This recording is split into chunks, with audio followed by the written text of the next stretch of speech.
see it on your side? It says starting. It should start counting when it. All right. Hey guys, welcome to episode 1. We're going to call this lap number 1 of the One Lap Down Moto X podcast. My name is Shane Jewell, and I run Optimum Power Sports. I'm located in Southern Tennessee for all your dirt bike, ATV, and boating needs. A little bit about myself: I'm a crazy 50 dad. I'm that dad out there yelling at his kid to go faster, hold it wide open, all that kind of stuff. So that's a little bit about myself, and I'm gonna pass it on over to my co-host Jesse Aaron. What's up, guys? I'm Jesse. Over in the small town of Corner, Alabama. Kind of the same thing, crazy Moto 50 dad, but been in the sport for a long time.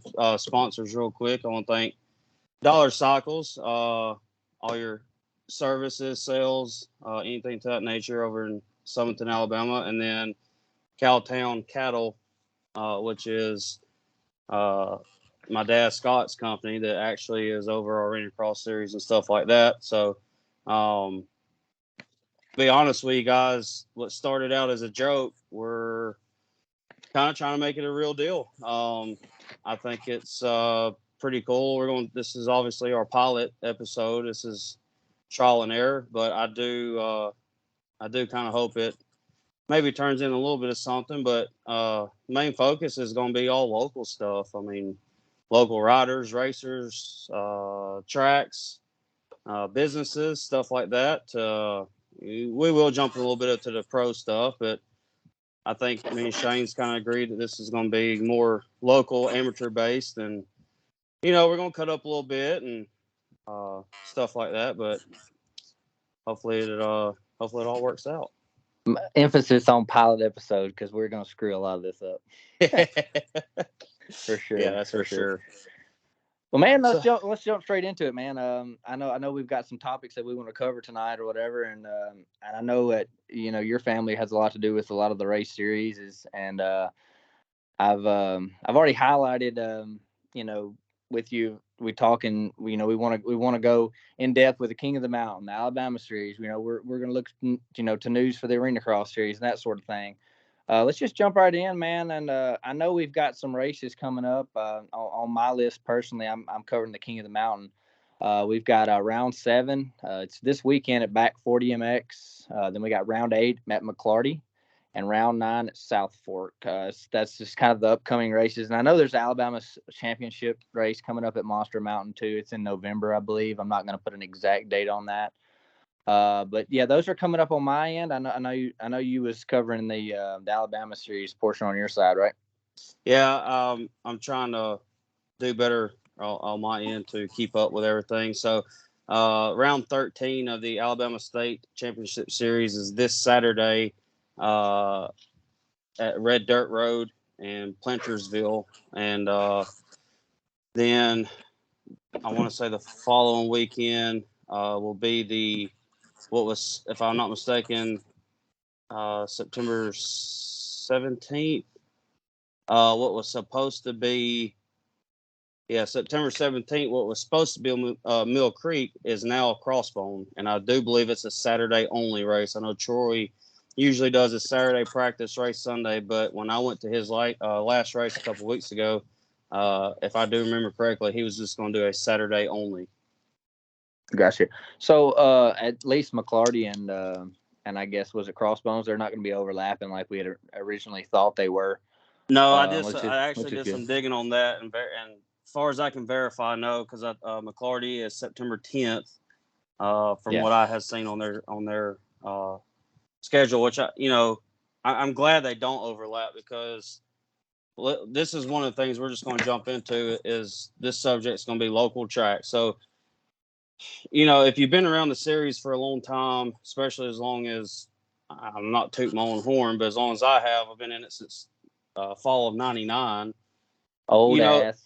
Yeah, I know. There has been overlap races, practicing on race days, different tracks, stuff like that. I've got mixed emotions and feelings about it. And keep in mind, everybody, before we actually really get started, this is a lot of mine and Shane's personal opinions, thoughts. They mean nothing. Okay, this is general convo.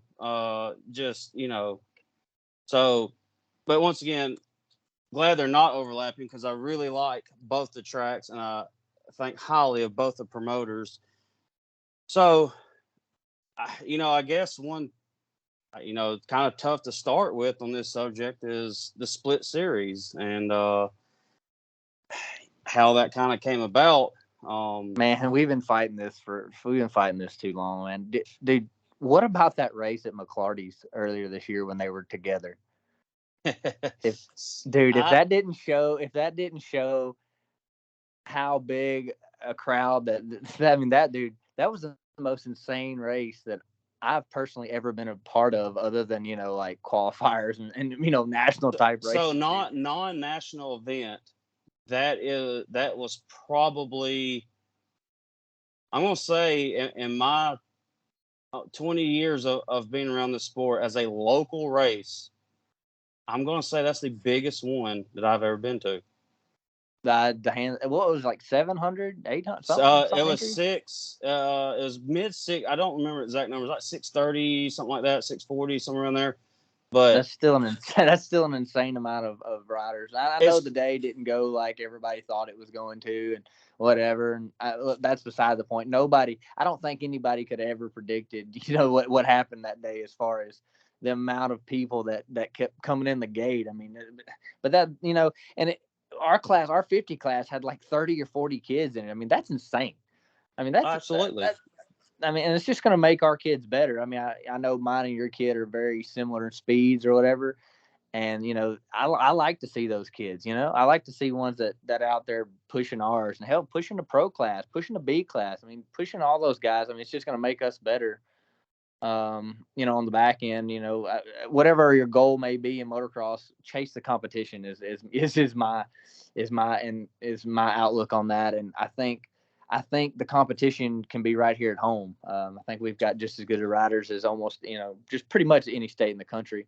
I mean, I know there's some others that probably could be ahead of us, but I mean, we'll get into how many people actually made Loretta's later on. But I think the competition can be right here at home. And these local series, man, if they can just find a way to come together, like, and I know they had some other joint races this year, and that sort of thing. But man, it's a beautiful thing to see when that many people show up. Well, I agree with you 100% because back in 2004, 5, 6, 7, 8, that era when we used to have Kawasaki contingency, Tucker-Rocky contingency, our local races at once were 150 entries, scraping 200. When we got Cowie contingency and all these contingency programs, man, not just us here at Corner, but I'm talking about Warrior. Back when Troy had Triple T and Mill Creek, Chandler Mountain, we're talking 300 to 400 entries average a weekend. Yep. So, and that was because we were getting. That was when we was doing our thing in B class. Man, if you want to call us B riders. But yeah, I know, right? But what I'm saying is, you think about it, we were getting people, Zach Bell and Johnny Moore, the Miller brothers. I mean, we were getting. I hate it when they showed up.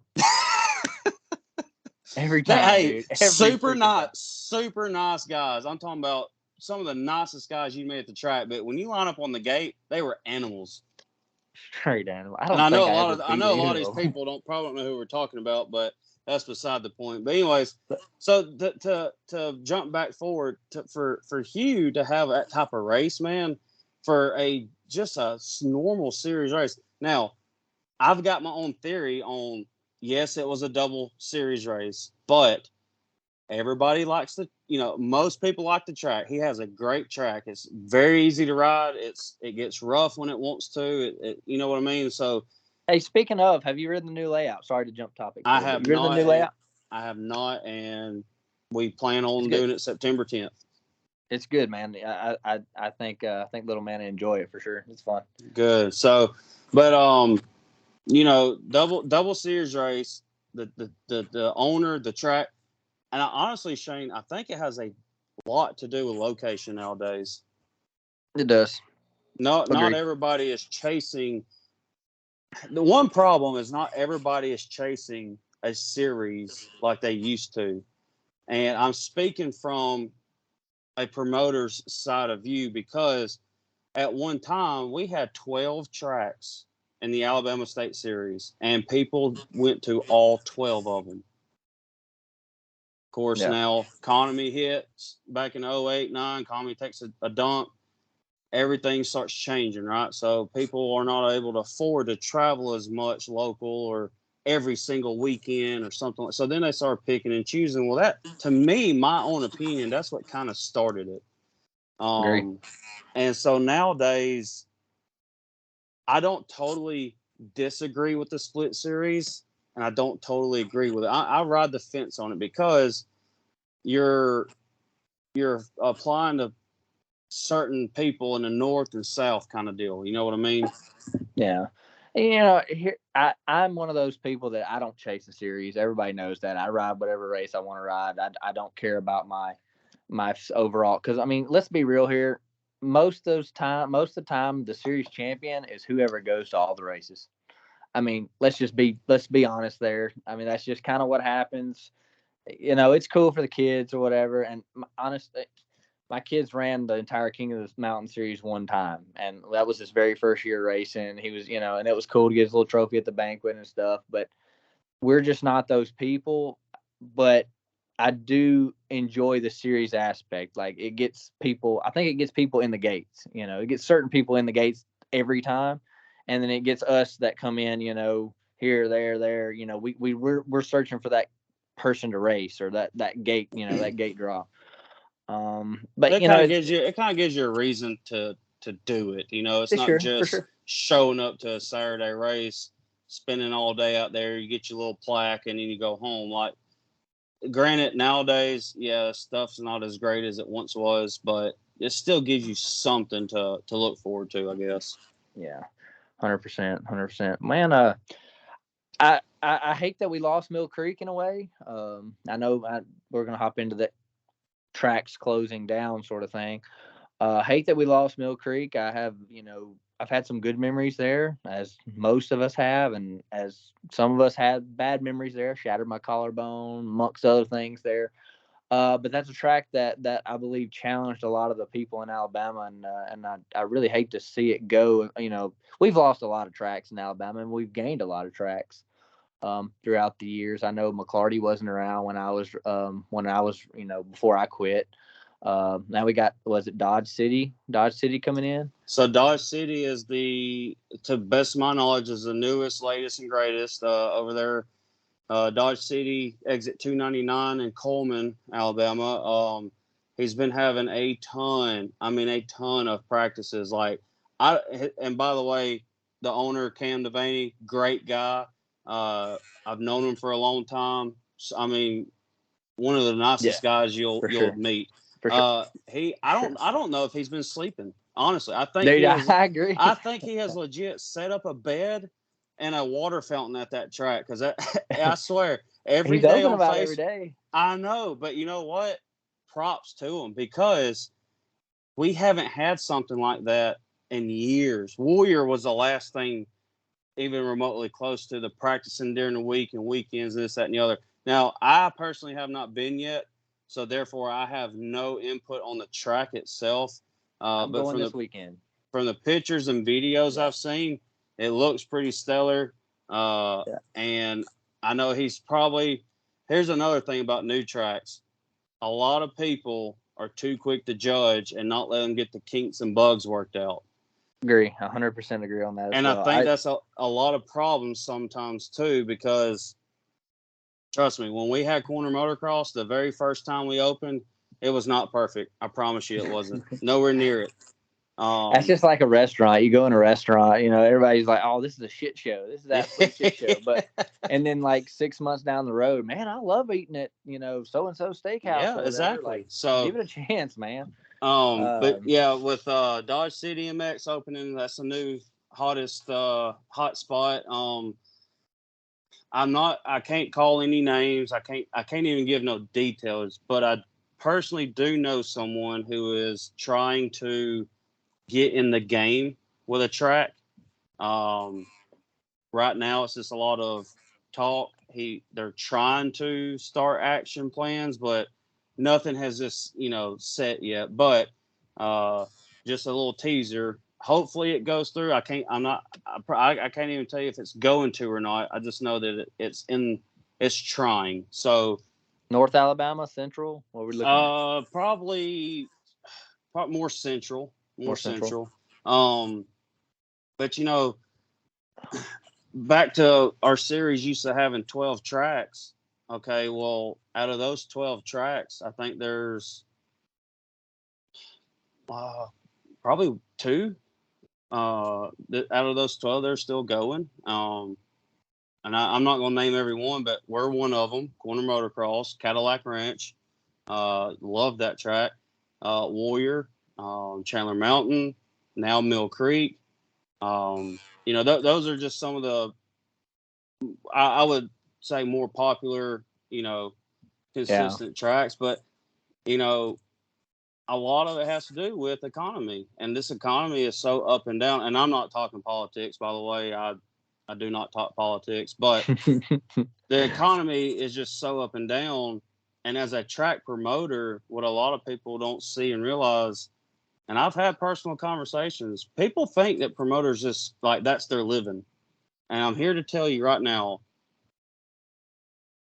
there's maybe one person in this entire state that is somewhat making a living off a motocross track. It is a pure hobby. Now, do you make a little extra dough? Yes, I'm not going to lie. Just like any other side business, cutting grass, washing cars, whatever.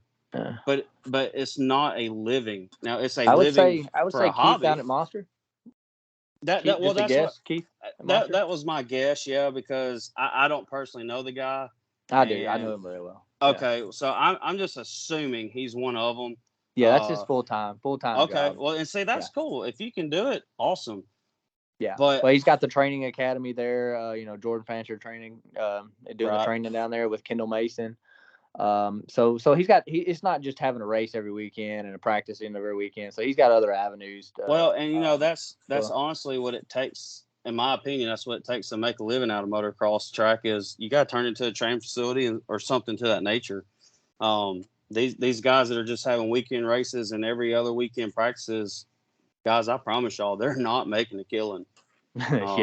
So, but I understand that. So that kind of jumps to our next topic. We want to talk about these local races and comparing them to the national races. What about man, these training facilities are popping up everywhere, man. There's I've noticed, one more every week, seems to be popping up. And, is that going to kill our local scene or is that going to make our national scene? And is that going to push more people to the national scene? That's where I'm kind of confused right now. Your grassroots racing is always going to have your people or whatever, but it's like we're making this push to for all these training facilities and are we training them for nationals? Are they going to even race local? I mean, what are we doing there?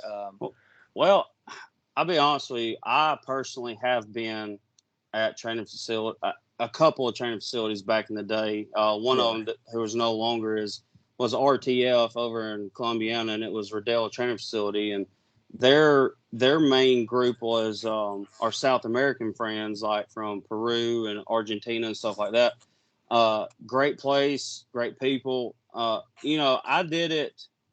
It did help me local racing wise. I'm not gonna say it didn't. As far as national, I did not live at the training facility. I was going there during the summer every other week. I used to go to Chad Ward's when he had Southern Supercross in Cleveland. I'd go there a few days out of the week during the summer.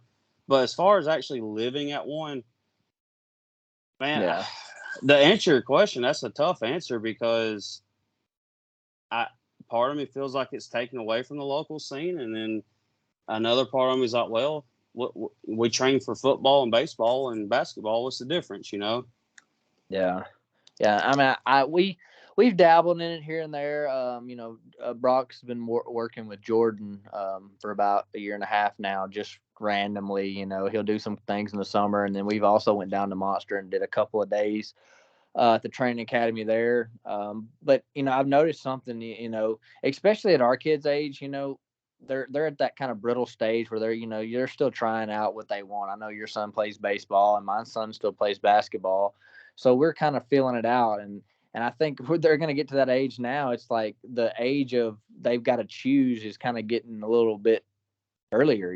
Like, I mean, you've got people, and I'm not going to knock anybody for training full time if that's what their passion is. I mean, but when we were riding, the hell, I didn't even get a dirt bike until I was 9 years old. And like, I didn't know, Same, absolutely, yeah.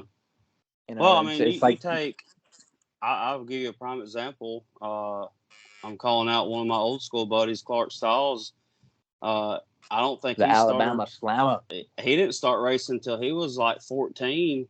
And then he went pro like 3 years later. I mean, which obviously times are completely different, but still, like you said, I didn't get my dirt bike till I was 8 or 9. I didn't start racing until I was 10. Like, now we got kids 6, 7 years old living at these facilities and stuff. And I'm like you, I'm not knocking them. If that's their passion, that's what they want to do. Hey, man, hammer down, all for it. But I guess part of this subject that I wanted to hop on is, and the last 20 years I've been in this, I've heard not a lot of people, but a lot more than none, is people like to compare our local races to a national race. And my opinion, you can't compare that. No, not even. I mean, your fastest local kid might be a mid-pack kid at a national. You know what I'm saying? Absolutely. It's hard. It's hard to compare. I mean, we can jump on all the classes. I mean, I know we're sitting here harping on the 50 classes and the whatever, because that's just where our kids are at. But man, all the way through, you and I'll use this as an example. You've got guys moving up in Alabama too fast. Like, you've got guys riding A class that literally have no business riding A class, and then guess what? They're A riders. Like, they don't realize, they go to these big events, and then we're getting smoked left and right, and it's like, oh, well, I rode A class at let's just use McClarty for example. I rode A class in McClarty and I did good. Well, that A class and that national A class are so far apart, and in comparison to speed, and you work your ass off all year long, and it's a great accomplishment, when you're competing with those dudes, but it's how do we get that national level to our local series is I guess my question to you think? It's got to be accepted, honestly. People's got to want it, the promoters, and other than Mill Creek and Monster, none of our facilities have really been sizable for a national event or qualifier or something like that, because I mean, your track's got to be so wide. You got to have so much parking. You got to have so much, the flaggers, the staff, and all that. Like, it's a lot. Like, it's not. Sure. You don't just sign your name and everything's honky dory. Like, that's like, if you ever if people who's been at Mill Creek from, the first few years it was open till it shut down. I know the bunch of times that I went there, that place changed constantly and dramatically because they had to.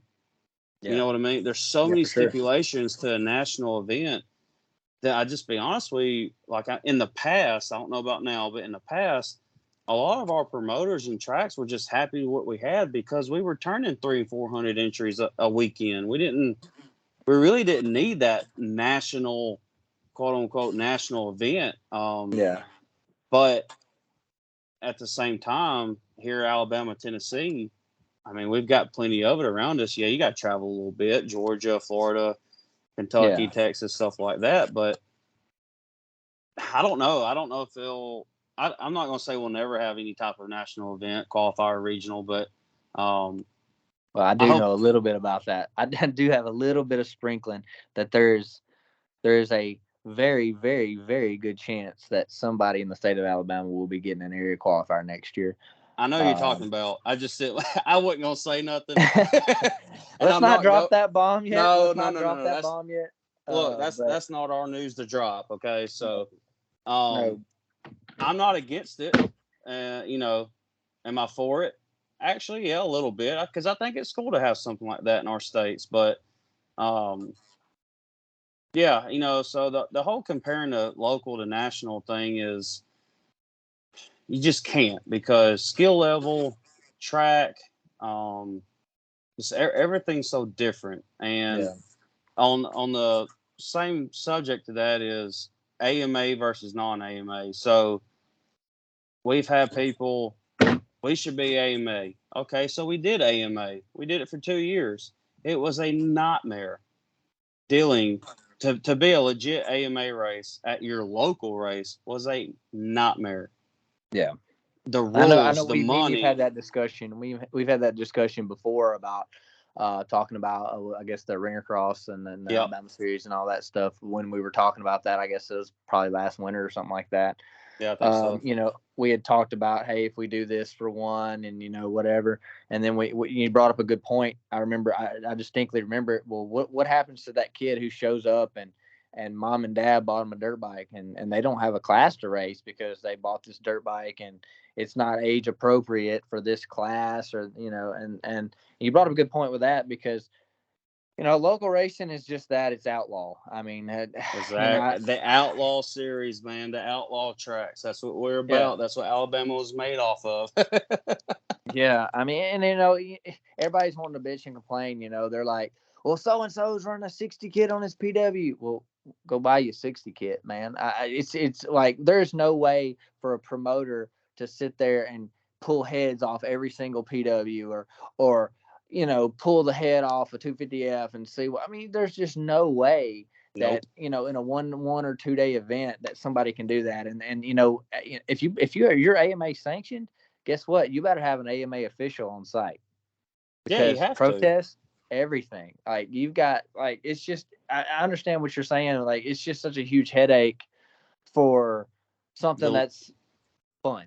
Yeah, and that's what the local thing is supposed to be about, in my opinion. It's supposed to be fun, man. It's for the people who are starting, or you know, get your feet wet, and then it's also local fun, even for fast guys. I mean, they show up to a local race and win a couple $100, go home, everybody's happy, whatever. But the AMA thing, because I still hear it today in the Arena Cross series, people's like, why don't we do AMA? I was like, because your $10 gate fee, your $30 one class, $30 entry fee, and then this, that, and the other, all that doubles. Yeah. At a $20 gate fee, a $45 to $50 entry class, and now our rules are a lot more strict. Plus, you got to pay X amount of dollars for AMA membership, your AMA card, the registration behind all that. We have to adjust and change and buy new computer software and systems to be able to run AMA stuff. And like, for a local race, I promise you, people, is just not worth it. And like Shane said, some of y'all got, and I'm talking to myself. Some of y'all got to remember where y'all started too. When y'all when y'all Yeah. when y'all complain about little Johnny who's 7 and shows up on an XR50 wanting to run the 50 entry class or the 54, and he just got the dirt bike for Christmas, like he's 2 weeks in it.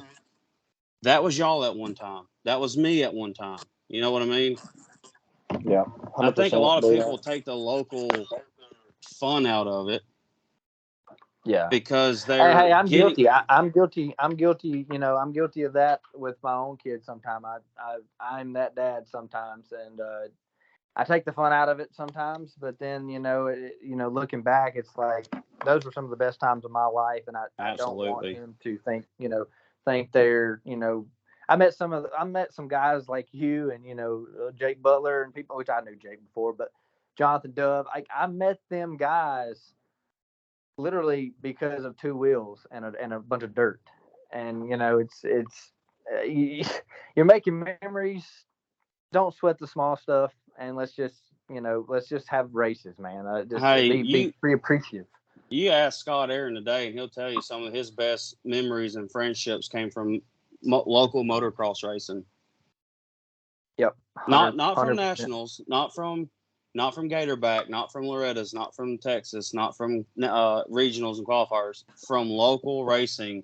Some of our best friends who we treat, who are like family to us, came from local MX. Some of our best friends, local MX. Yeah.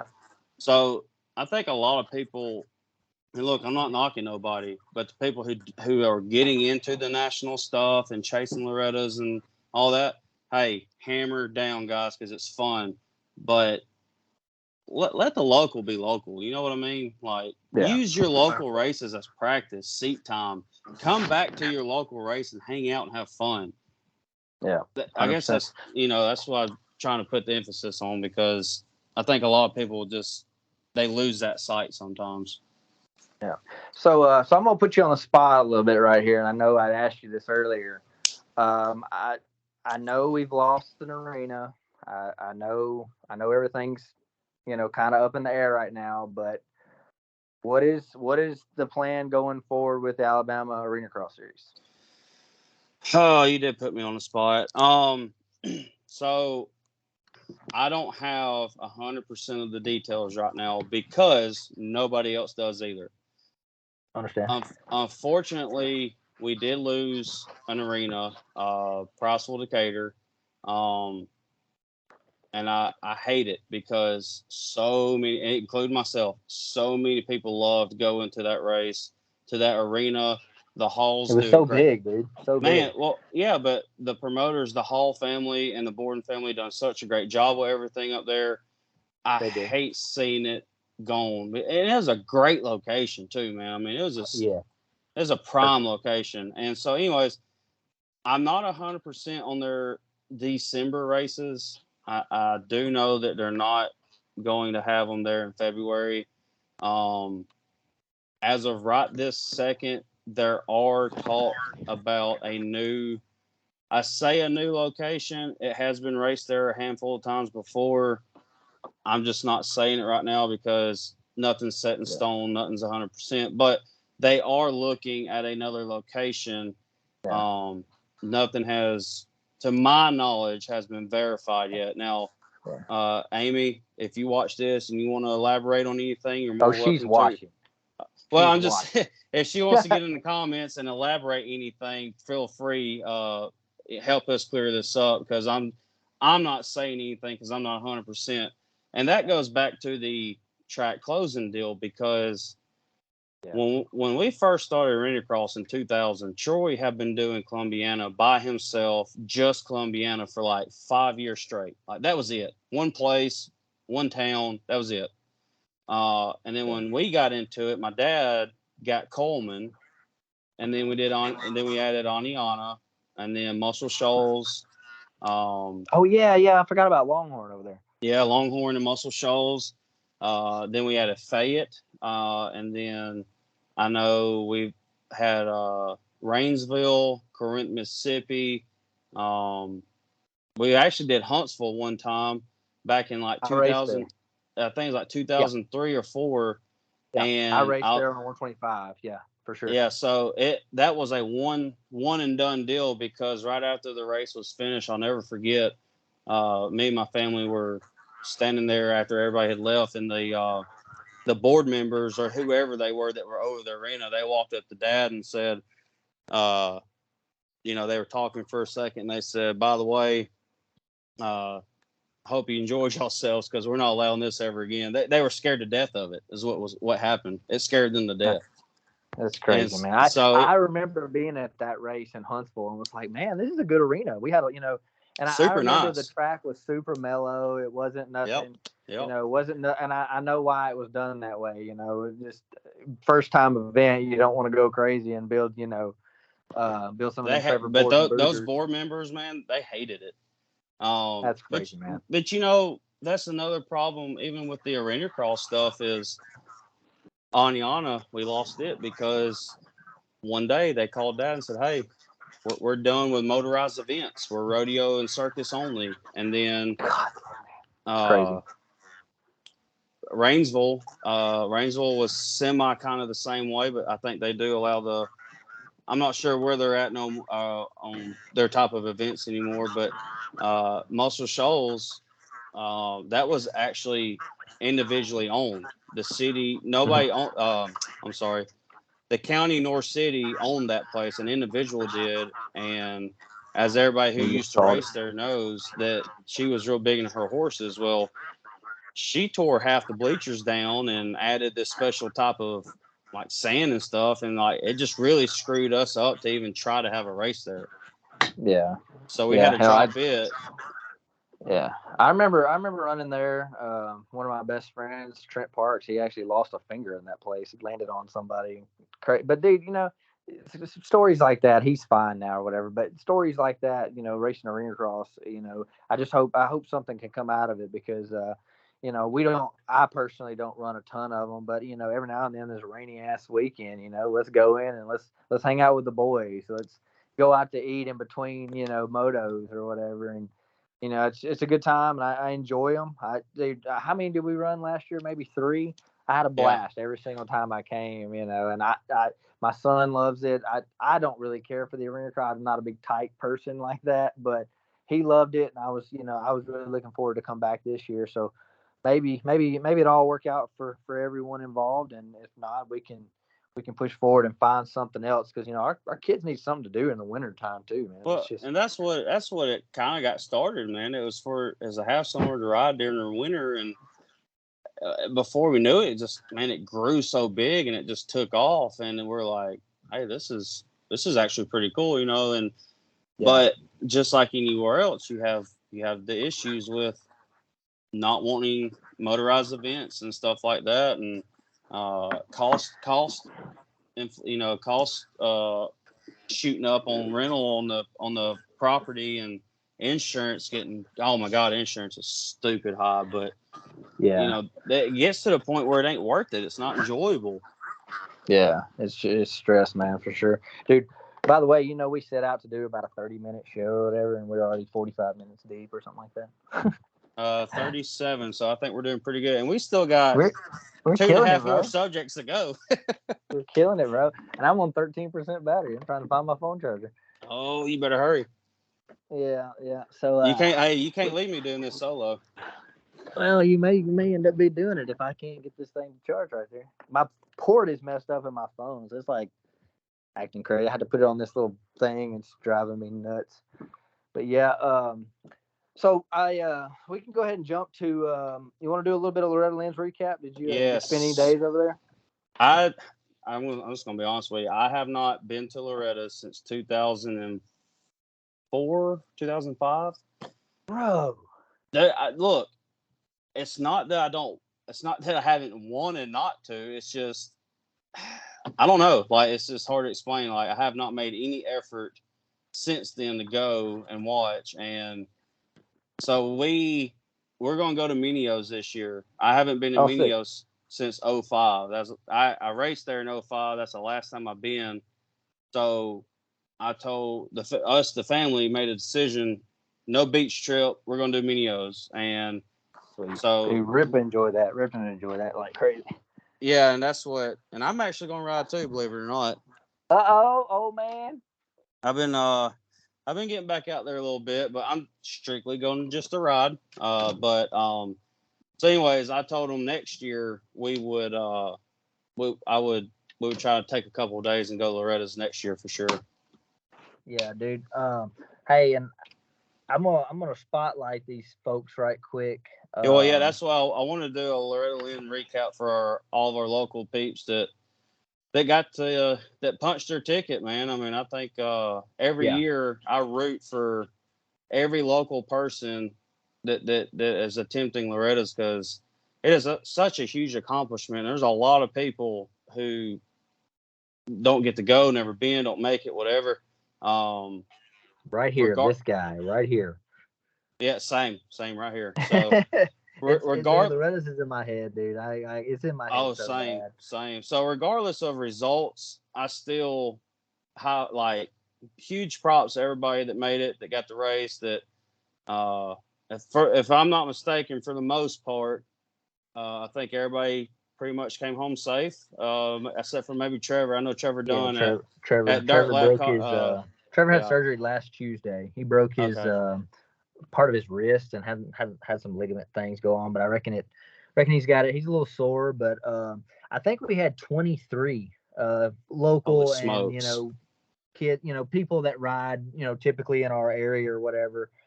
You know, I'll go through each and every one of these. I think they deserve a special little shout out here. For their accomplishments. First on the list is Michael McLean. I Yep. got a Seth Eubanks, Holt Kennedy, Landon Hartz, Heath Harrison, Jordan Fancher, Trevor Dunn, Selby Holler, Kevin Kozad, Braxton Hallbrooks, Kason Holloway, Aiden Hendricks, Kason Taylor, Easton Dove, Carter Early, Trevor Capps, Wyatt Sullins, Carter Chambers, Axel Ward, Colin Holbrook, Colt Martin, Hogan Mims, and our only girl representative, Lily Ann Pettis. Wow, that's awesome. I mean, Yeah. to have that many, because I'll be honest with you, I remember at one time we were only having like 4 and 5 people make it. Yeah. I mean, dude, this is insane. Like, it was pretty much every moto. I went over there for 5 days. My son was an alternate. We unfortunately didn't get to race. We'll not go into that detail in here, but yeah, don't even. It was rough regionals for us. But we went over there and did the alternate island thing, maybe for a chance at the gate. We did practice, so we were over there for 5 days. Supporting Jordan, Trevor, and this whole crew. I mean, you've got some remarkable riders. I know Landon Hart's pulled out a top 5. I Wow. think Trevor Capps got a top 10, 7th, I think. Kason Taylor got I mean, like, dude, regardless of results, I mean, dude, it's super sick to have this many people, even in the conversation. And these are people that literally could show up on a Saturday and race you at any of these local races that we mentioned above. That's pretty insane to me.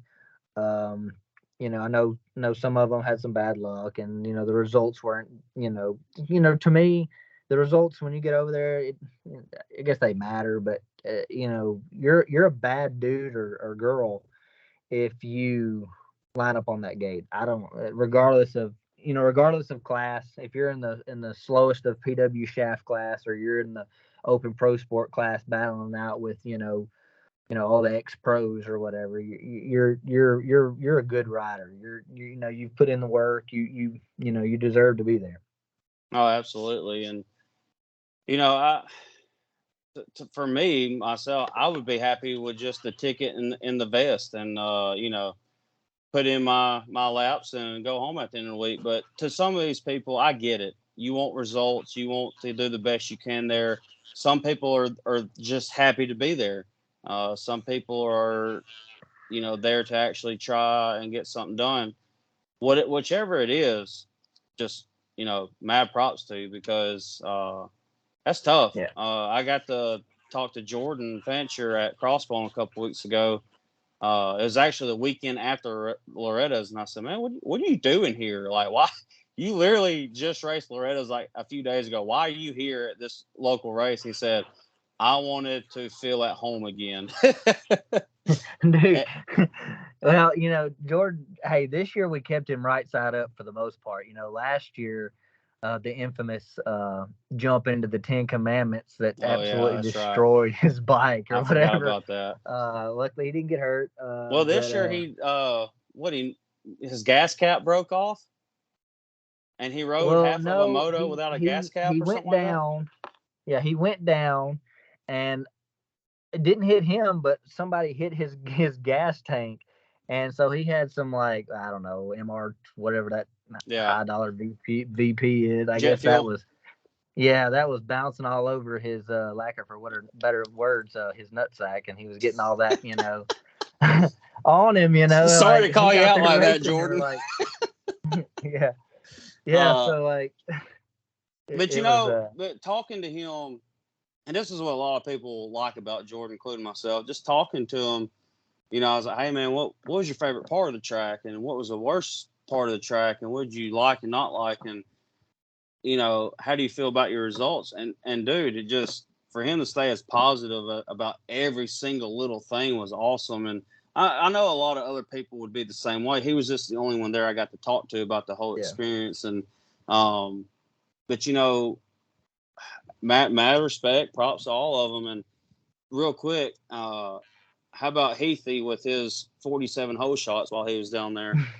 His 47 hole shots and the poor guy and the one that, hey, that one where he jumped the gate, I was like, what in the world? Like, and I didn't know the rule. I did not know the rule that if they relined him up, he had to automatically go a lap down. Like, I that is one rule. Man, I seen so much stuff at Loretta's. I seen Mike Alessi turn his bike around backwards and rev up and throw the rut down deeper and get down to some better dirt. Like, there was just so much Hey, stuff. what about? Hang on, I don't want to jump too soon, but so with Heath jumping that gate, me and my dad, and I didn't do no research on it, but we were under the impression, and I guess it's an old school AMA rule that if you jumped the gate and you didn't slow down and let everybody catch up or pass, and then you proceeded to race, if you didn't do that, I thought you were only docked a couple positions, but then if the race was restarted, I thought that was a clean slate. Is it not? No, it's not. It Oh, is wow. not. And I talked to head of AMA, Mike Burkeen on that, and he told me, he said no. He said it is if you jump over the gate or anything like that, you are automatically docked a lap down. Dang. Well, Yeah, it's that. I thought it was a clean slate too, but I mean, I understand you got to give them some sort of penalty, but I mean, going a lap down, that well, seems a little for a excessive. restart, I don't think and look, I'm no expert on that. I don't think that penalty should be that harsh as a restart. Now, if the race proceeded and finished Yeah, that way, yeah, I get it. yeah. But so speaking of all the craziness you've seen, how about the e-bike class with the airsoft cans? How crazy was that? Hey, I'm my son is an e-bike fanatic. He Mine loves too. them. Mine He too. loves it. Like mine literally asked me the other day if I would buy him 3 e-bikes and just get rid of all the gas bikes. I'm like, no, son, no. Like no, but it works. I will say in Texas at the regional, I had my cans and I was, man, that class is so fickle too, man. It's it's awesome because let me tell you, if you've got a kid that is a little bit fearful of a gas bike, and a lot of them are Like scared mine. of noise, Yeah. that e-bike is awesome. Yeah, you're like, well, that's not motocross racing or whatever, man. It's Hey, still dirt bike. let I me mean, look. I'm gonna give you my theory on e-bike real quick because I've had a lot of conversations about it ever since I bought Ripton's e-bike. What a lot of people don't take the time, and look, guys, I'm a diesel mechanic. I'm a gearhead. Okay, I love hot rods. I like loud. Trust me, I promise. But when it comes to the motocross scene, and I'm not no go green. I don't have electric car, none of that crap. But just hear me out. On the motocross side of it, a lot of tracks have shut down due to noise, right? yep, With the e-bike, you can ride in your backyard, and the only complaint you're going to get is dust. So yep, think about the arenas, indoor and outdoor. Think about all the riding that can be accomplished with an e-bike. And yes, it has its ups and downs, just like a gas bike does. But I truly think, future wise, an e-bike's not all that bad because, like my son, our primary sport is baseball. Motocross is our fun getaway. He did not touch his e-bike for 6 months, dude. And like one day, he's like, "Hey, Dad, can I go ride?" I'm like, "You know what? Yeah, you ain't rode in a long time." Literally walked downstairs. He put his helmet and boots on. I took the bike off the stand. I hit the on button, and he took off. Bike has not been touched in 6 months. No carb clean, no oil change, no air filter, no nothing. dude. It was I still have the awesome. stock. I still have the stock Max's tires on Oh ours. my God, what kind of father are you? Dude, I just let him ride it, dude. I don't like. Get You want to some ride it? Dunlops Go on right that thing ahead. so he can have a fighting chance. God almighty. No, no, no, no. Hey, man, he run with he at mini majors. He ran with little Levi Mayer, and that kid went 116, I believe, at Loretta's. Hey, And speaking of, do you want to give any type of recap on mini major? We didn't go. We were out of the country that weekend, so Oh, dude, it was good. Not on a personal standpoint, we kind of had a rough weekend, but Right. the track, they did a phenomenal job. We had a huge rainstorm come through Saturday night, and everybody thought, hey, we got a mutter. There's nothing gonna be. It's gonna be survival. Man, that track by 10, 11, 12 o'clock, that track, it was awesome. Like, props to the crew down there at Monster Mountain. They did, they did it. It was a great event. There was some fast kids down there. Gavin Wilzine was one of them. Good Lord, that kid. He showcased his talents down there. It was a good time. Now I would have liked to have seen some more vendors there. Hey, shout out to any vendors out there. Let's support these kids, because it's nothing but super minis and below. Well, At that the whole race. vendor thing, we've seen a drastic fall in that over the years with our motocross, especially in the motocross, local MX racing, but arena cross as well. But Yeah. my buddy Philip at Dollar Cycles, he started vendoring at our arena crosses a couple years ago, and he's done really well with it. But before Yeah. that, man, it was like vendors are almost obsolete. It seems Do you like. remember the people there that used to print the chest protector plates Are you at the talking? all the arena cross? Are you talking about the Patterson MX Was it Sports? them? Was it them? I don't know. They printed the little things on the back of the chest protector there with the Yeah, it plates with was. their names on them and stuff. It was. It's one of my favorite ladies up there in Pulaski, Miss Marilyn Patterson, Jacob Patterson's aunt. For Oh, anybody she's up in Columbia. Yeah. on Columbia, I'm sorry. Yeah. For Yeah. anybody who don't know, the Patterson family used to be a huge part of the motocross scene, and Miss Marilyn has done the jersey and number plate printing on your chest protector for years, and did some killer work. But dude, that was, if you didn't have that, like you weren't You even. weren't cool. No. Yeah. Hey, I do want to give a quick shout out right now. Jacob Patterson.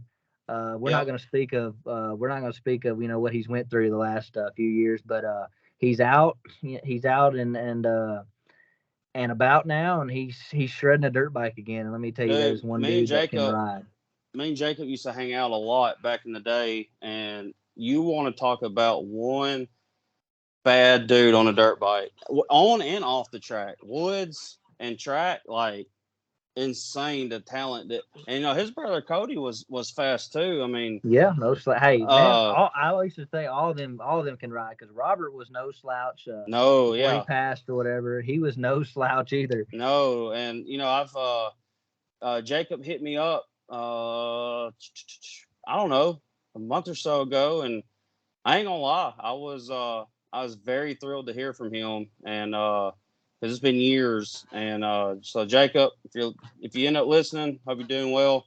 Glad to see you out and about, and I don't know if you've seen any of the videos he's been posting, but he ain't lost nothing on a No, bike.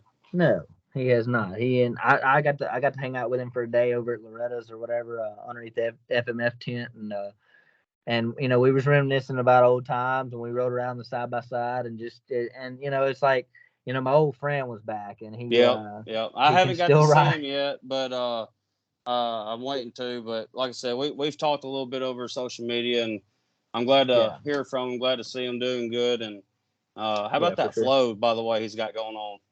Dude, locks of it, man. He's got some locks going, man. um, Man, we're getting deep into this all podcast, right, and so let's go ahead and let's finish her up with your favorite part. everybody knows what's coming here.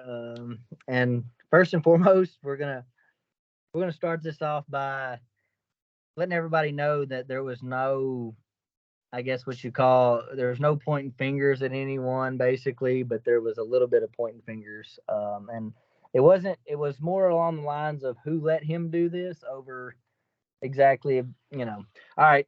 Let's just preface this. Everybody, or most everybody's seen the post on Facebook that I posted of Jordan and Deegan, and how Jordan, wasn't able to register because it was full.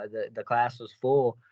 And then next thing you know, Hayden Deegan was in B class, and then next thing you know, he's racing A races to get his pro points. Don't know how he.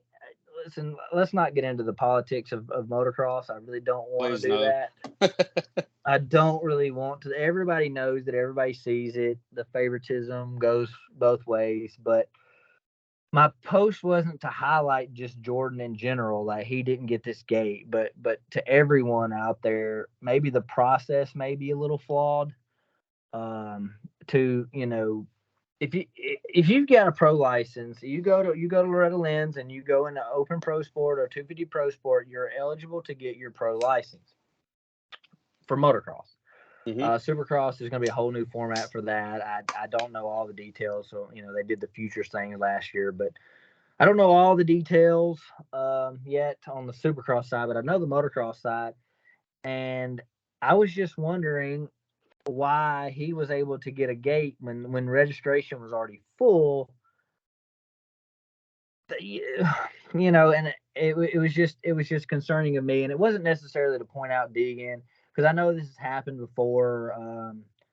I think maybe Thrasher and somebody like that maybe had done it before. But nobody is. I'm not knocking Nathan Thrasher or anything. I mean, the dude's won 2 Supercross races, or maybe 3 now. I don't even know. But nobody as high profile as Deegan has done this in a while. I mean, let's be honest here. Deegan carries probably more following than anybody in the motocross industry. He's got his YouTube and he's got his merch sales and all that stuff. And is he bigger? Is he bigger than Bubba on social media? Well, I know. Let me rephrase that question. That came out wrong. I know he is, as far as the Instagram, Facebook, YouTube thing, but followers. When Bubba, he went like incognito for a long time, and then when he popped back up, it just seemed like with his podcast still, it just seemed like he just exploded overnight. So Deegan has a great fan base, and look, I ain't knocking them either. But the way they have promoted themselves since he was on 50s, I mean, they did it right. I mean, yeah. the fanboys are going to come at me. They always do. Deegan's going to be the next prodigy. Okay, whatever. I mean, to me, he and I seen somebody comment, well, he's got all these followers and stuff on YouTube. He's destined to be the next Ricky Carmichael because of that. Like, whoa, let's back up a minute. Let's back up. Hold on. Time out. I mean, was he good? Yes. I think he's got like 6 or 7 titles at Loretta. I mean, that's awesome.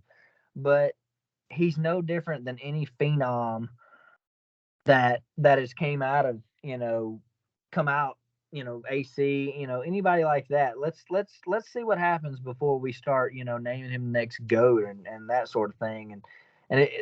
But my post went crazy yesterday. I had 147 shares in less than an hour. MX Guru had done make a TikTok about it. Steve Mathis with Pulp MX had done quote tweeted me, and people that were way large in the motocross community were contacting me and like, hey, what's going on here? And listen, my knock wasn't at Deegan. Let's get that out there right now. My knock wasn't at Deegan personally. It was at the process that. Let me ask you this: Would you still have done what you did if it was Chance Hymas or Cinderella, anybody like that? No, you're calling me out here. Well, see, the difference between Chance Hymas is A, so he's already had his pro license technically anyway. Well, I'm just saying, like Ryder anybody like that. Any B rider that did this route, I'm just being honest. No, I would not have probably. Deegan carries the profile, and let me tell you, and hey, I'm guilty as anyone. Deegan brings the clicks, man. I mean, it's just like the kid is phenomenal on the motorcycle.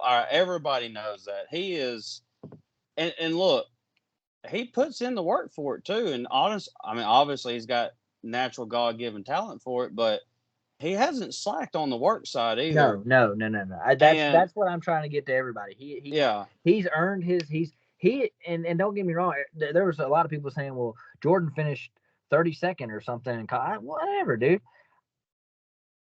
They're saying Danger Boy deserved his spot over him. I'm not saying that. Like, yeah, in the long run, he probably would have. But my biggest knock on all this is the process it takes. It's too vague. There's too many loopholes. There's too many gray areas. There should be a set number or a set way that you go about this in order to get your pro license in order to sign up.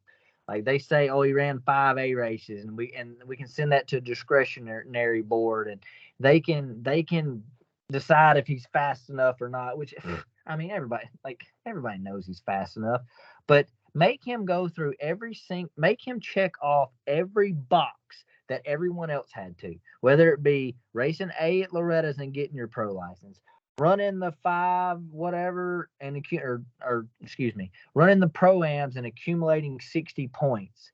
And this is what I don't understand, and I've been asking these questions. MX Sports is your promoter. AMA is your sanctioning body, rule enforcer, or whatever. Well, I found out yesterday AMA doesn't even own the Pro Motocross Series, or they don't, and I don't understand. Is MX Sport is promoting it, AMA's enforcing the rules, but Daytona Motorsports Corporation or something like that I ain't actually heard of them. owns. I've never heard of them at all until So yesterday. I know, kind of, sort of, that AMA doesn't really own anything when it comes to the tracks and the races and No, stuff. correct. But they are the official Rules rules. Yeah, sanctioning body. and yeah, the body of all motorcycles. I mean, you got to think there was street biking, touring, and all that Yeah. other stuff. Like, Yeah. it's more than just AMA is so much more than just motocross, supercross. But Yeah. they are the official license, blah blah blah, for rules and stuff like that. And look, I ain't disagreeing with you on everything you said. And one thing you said in your the little podcast thing you did by yourself the other day, Yeah. you're talking about the 42-man gate and talking about the privateers make up the gate. That I actually got to thinking about that. If you go and watch a race and you read your top 10, what is it? Roughly the top 10 is all your factory riders, and the next 32 guys are privateers, or a little bit more than a privateer, but way less than a factory rider. Yeah. Like, if you were to take out all the privateers and stuff, you'd watch roughly 10 to 12 guys race. Yep. And that's what I'm getting at. Like, and I actually got some inside information that I'm not gonna throw anybody under the bus here, but No, that's not what we do. somebody along the way has discretion on whether or not they can even let you in the field, even if you have a pro license. Which personally, I don't think that's right. If you earned your pro license and you sign up between, say, this date and the gate is not full, you should get your gate. Well, that ain't the case, which I understand. Factory guys allot them so many whatevers. They're kind of guaranteed whatever, but past that, they can. I don't. I'm using they, but I don't want to use that too whatever, because like I said, I'm not pointing fingers here, but so and so can decide whether or not that you are, let's put it this way, fit to be on that track. Right. There's 90 people, I believe, per class that are allowed to register. Here's my thing: you have A and B and C practices. Why in the world does it matter if so and so's 30 seconds off Ken Roxon? We'll put him in the C group. And Dude, then look, if he I'm right runs there with you, because when I did the East Coast Supercross with Jonathan that year, dude, I legit saw guys out there that I'm sitting there thinking, how in the world did you even remotely get close to getting your pro license? Like, not saying I would have went out there and, whatever. I'm just saying, like, there's that line where you're just like, how in the hell did you do that? Like, how did you but accomplish but that? they have a C practice for that, or B whatever you Right? fall Yeah, they into. do. But I'm just saying, I just the don't. guys that are fit to be on the track, I've seen so many people not even remotely close to be fit to being on a supercross or a motocross track. Like, you need But to come why give sit them a down with pro me. license? You know what I mean? Yeah, well, why give them a pro license? Like, that's what I don't like. How are Yeah. these people getting these pro license? And that's not a knock on anything else. If they're saying, okay, like if they're basing it off, and I have to use Jordan in this because he's my friend, he's a pro rider. Well, Like, I just we can know pick on him a little bit. we can pick on him a little bit, like, and he, he's gonna take it or whatever. Hey, we can use Trevor Dunn in this aspect too. So props to them, 250 Pro Sport, congratulations, whatever. But let's use, okay, if they're strictly basing it off their results at one race at Loretta Lynn's, you know, and they're not, say they don't let them on the track. They say, oh no, your result was a 30-second at Loretta's. Well, you're not allowed to register. Well, okay, fine and dandy, but why not make the licenses harder to get if you're going to limit who can register, even if they have the license? Like, make it the top 10 in A class, or top 10 in 250 Pro Sport, and the top 10 in Open Pro Sport. Like, make it harder if you're going to tell these guys, hey, you can't race because even though you have a pro license, you don't deserve to be out on that track. That's bullshit, in my opinion. If you've got a pro license and you register from point A to point B, you should be in that 90-man field or that 50-man field, whatever the case may be. You should be allowed to be out there, and we'll qualify you down on lap times. And guess what? That creates your top 42, or that creates your top 40, whatever the case may be. Like, if you don't want those guys out there trying and gaining the experience, then make the license harder to get, in my opinion. Yeah. Well, yeah, I mean, I'm with you on that. And I'm not gonna lie, I'm out of the loop on what it takes nowadays to get your license. At one time, you still had to have X amount of points, and your motocross pro license you got from 4-stroke nationals, Loretta's, stuff like that, and then your supercross license you got from doing the Amsoil Rentercross. You had to have I don't remember the exact number, like 63 points to get your pro license for supercross by running the the Amsoil Arena Cross series. And I knew guys that ran 3 races and got their license, and I knew guys who ran the entire series and barely scraped by with 64 points. So I don't know. Sometimes I think it's money hungry, and then sometimes I don't know what to think about it, because it's so different, I guess, than anything else. I mean, there's no scholarships to be given out. There's no scouts, nothing like that. I say scouts, obviously there is for a factory team, but you know what I'm getting at. I mean, it's just so different. Like I said, I'm a little bit more. I know. I guess I know how to get in. Motocross. It's Open Pro Sport, 250 Pro Sport at Loretta's.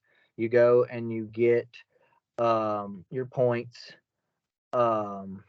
My mom is calling in. Good Lord. You go and you get your point. Yeah, I know, right? She's freaking out because I ain't answered the phone.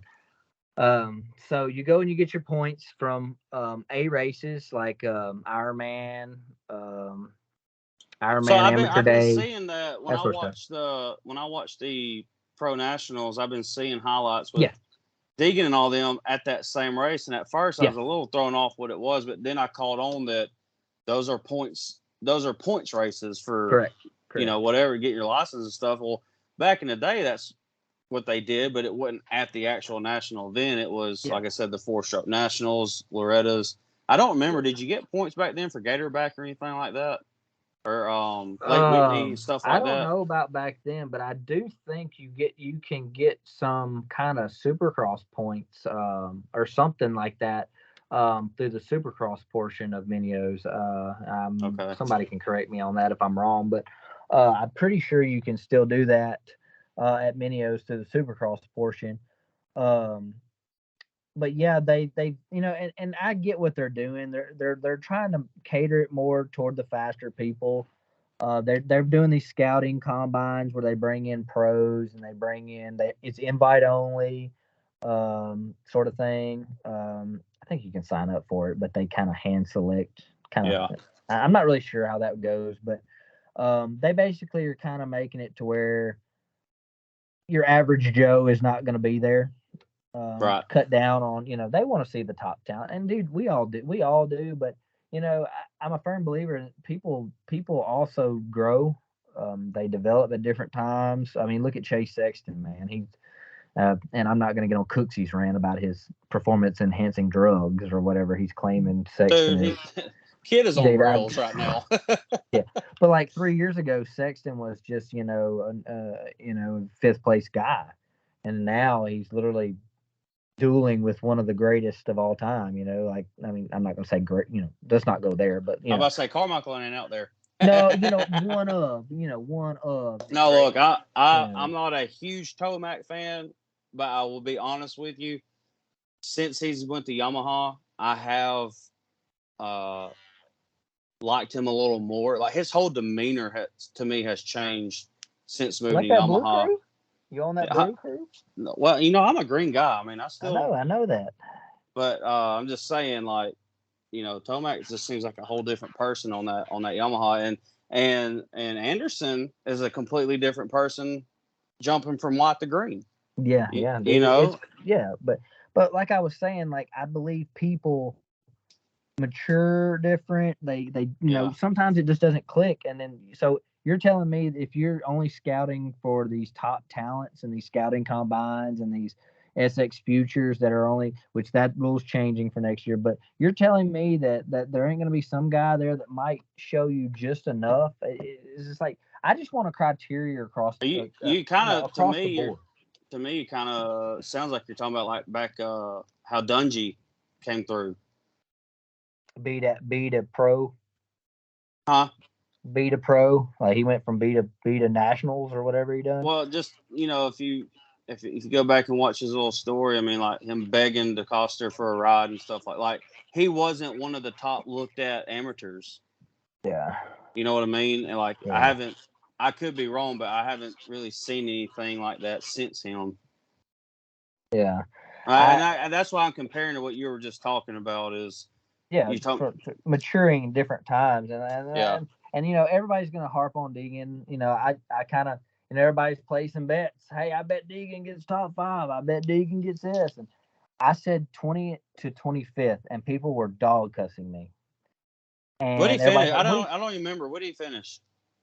Oh shoot, I don't even want to. DNF 24, DNF 26. I don't know. I don't 30 something overall. I'm not good. But look, that first race, that track was brutal. Oh, and him holding down 11th. I'm not gonna lie. Yeah, listen, everybody's getting hung up. Everybody's getting hung up on that 11th. If you look at the lap chart, he fell to 16th before he wadded up. Everybody's hung up on what they see on that TV screen. Like, and don't get me wrong, I thought in my head top 20, but I was gonna go 25th. And everybody, literally fanboy. I'm using that term, fanboys. They were jumping all over me like, "You've lost your mind. You've lost your mind."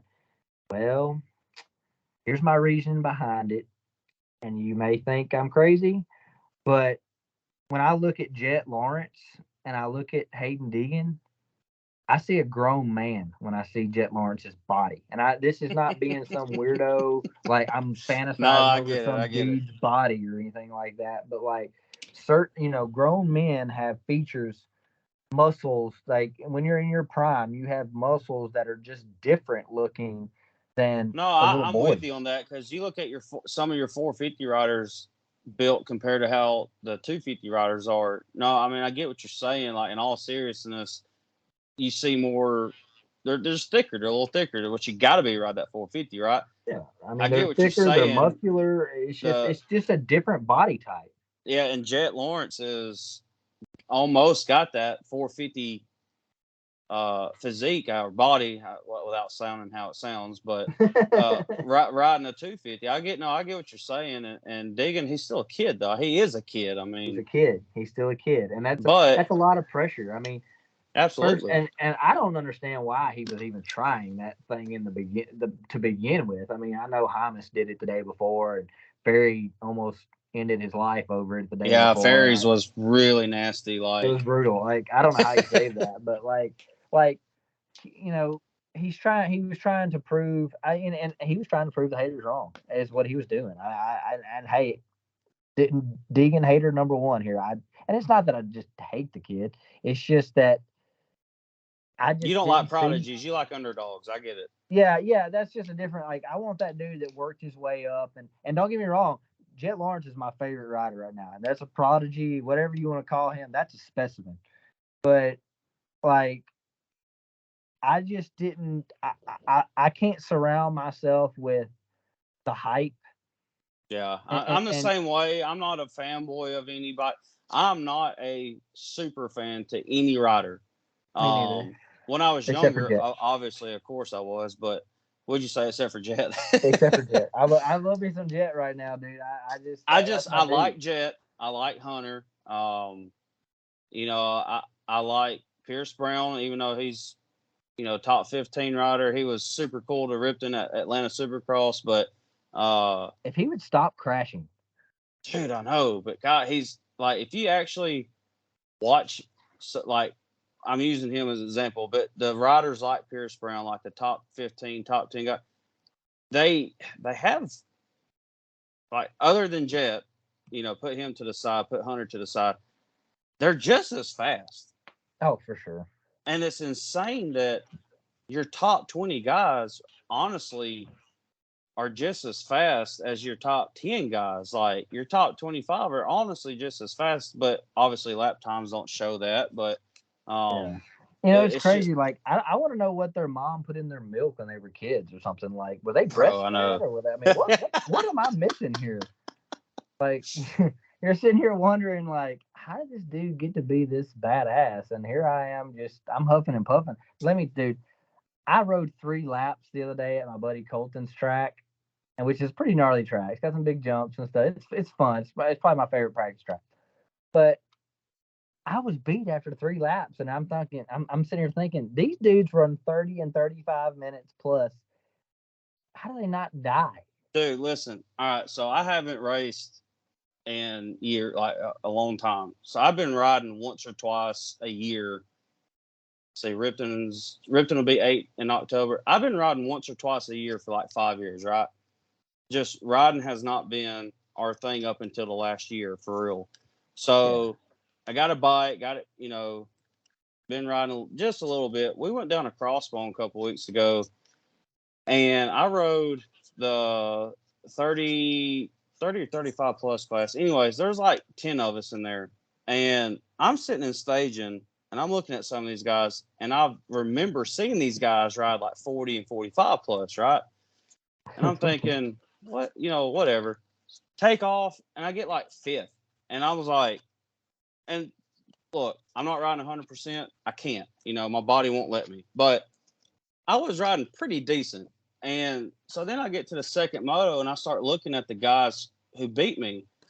And then I remember seeing them, like 2 of them rode the A class. And I start asking, like, Jordan Fancher, I was like, hey, do you know that guy right there? He goes, oh, yeah, that's so-and-so. I'm like, how old is he? He's like, he's 48. I said, do what? He said, yeah, he's 48. And I'm like, I'm 32, and I used to be a pretty decent rider, and here I am. I mean, I got smoked by these guys that are like 40 plus, and I'm like, what do y'all do for a living, and are y'all hiring? You know what I mean? But Yeah, props to dude. them, you know what I I know. mean? If you get to ride that much and you're 40 plus years old carrying that kind of, and look, we were carrying some decent speed still to be old out there, but them guys were still toting the mail, and hats off to them, but yeah, it's insane to, like you said, what do these parents give these kids to I don't get know, to where man. they're at and how they ride a dirt bike like they ride it, man. It's insane. Yeah. Well, man, we're getting off on a tangent here. We're kind Yeah, of I off know our it. topics or whatever. So I might we're have gonna to wrap edit this some of up. this. I hope everybody enjoyed the listen or whatever, and there's gonna be Hey, more. what This is just lap 1, man. Yeah, what's supposed to be hey. about a 30, 35 minute. Hey, I just got a text that said, "Where's the podcast, man? I've been waiting all afternoon." You're going to have to wait till tomorrow. But look, what was supposed to be a 30, 35 minute thing turned into an hour and 20. So I hope y'all enjoyed it. And for real, like, let us know how we did and stuff, because if y'all like it, we want to continue with this. And like I said, keep it with the local guys. And just, I mean, like Shane's Facebook post earlier was more topics. Like, give us y'all's topics and we'll try to piece stuff together. And look, this is our own opinions and thoughts. And we're just, why can Alabama and Tennessee not have their own little local podcast, right? So yeah, for sure.